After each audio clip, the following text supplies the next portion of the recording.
Lawyer Ufeli joins me on the news at 10 to review activities that shaped the Nigerian judiciary in the year 2025. Mr. Ufeli, thank you for joining us on the news tonight. Let's begin with the widely reported court case. 2025 indeed saw the Federal High Court convicting Nnamdi Kanu on multiple terrorism charges, describing him as an international terrorist.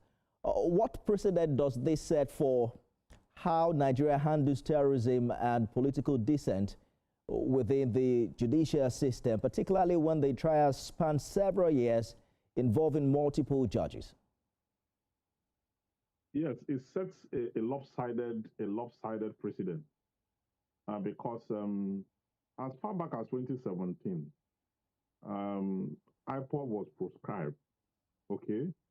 Meanwhile, from as far back as 2001 to 2009 down to date, we've been having Boko Haram insurgency activities across the north to the north central, and even now to part of the southwest.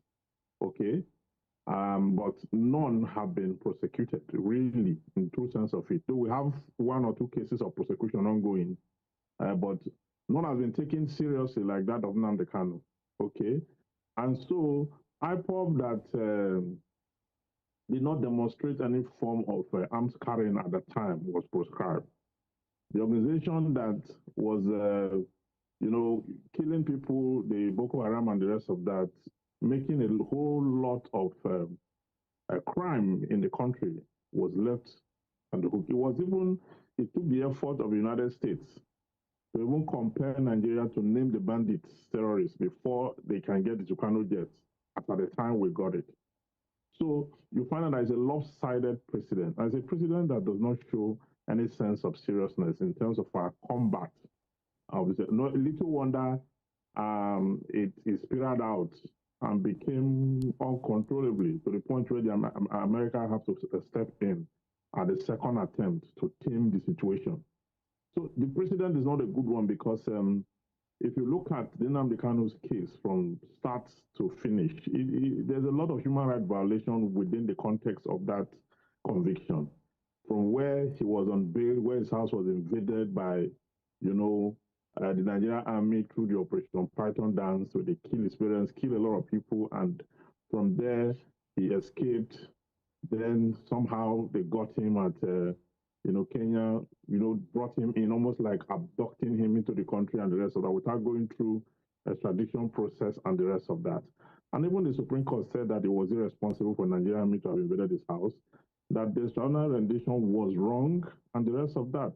And ordered that the matter starts de novo before it got to Justice James Omotosho, who finally delivered judgment on the issue and convict him for life. So the same at some point in the proceedings, the Court of Appeal had even strung the matter out before the prosecution. The federal government went on appeal and the rest of that. Let us also look at some notable steps, that the National Judicial Council took in the course of the year, because there are quite a number of stories we're covering. We saw compulsory retirements to blocking judicial nominations aimed at sanitizing the bench. How effective do you think the NJC's interventions in that regard was in strengthening the confidence of the public in our judiciary? Yeah, the NJC is doing its best to ensure that the judiciary is sanitized, and that is why very stringent actions were carried out. Okay, because the judiciary is supposed to live above board. I mean, it is the organization that determines the sanity of a country, because that is the harbinger of law.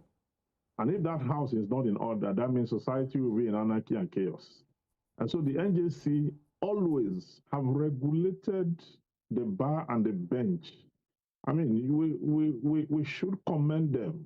The NJC is doing a lot in terms of disciplining judges, investigating judges and disciplining them, putting them on their toes to deliver judgment as and when due, and to make sure that they uphold the ethics of the legal profession in Nigeria, to keep the bench and the bar as a temple of justice that it should be.